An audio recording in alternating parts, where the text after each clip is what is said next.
السلام عليكم ورحمة الله. أهلا بكم متابعيني الكرام أينما كنتم.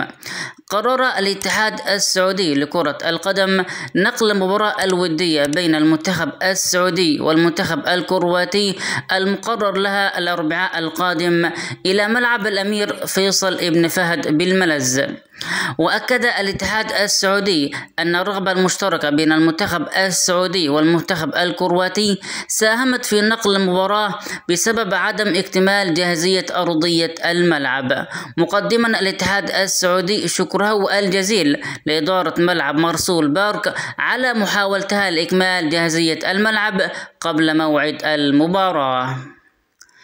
يذكر أن مباراة كرواتيا تعد آخر وديات المنتخب السعودي قبل المغادرة إلى دولة قطر الشقيقة للمشاركة في كأس العالم، حيث يستهل مشواره يوم 22 نوفمبر الجاري بمواجهة منتخب الأرجنتين، قبل أن يواجه منتخب بولندا ومنتخب المكسيك يومي 26 و30 من الشهر ذاته على الترتيب.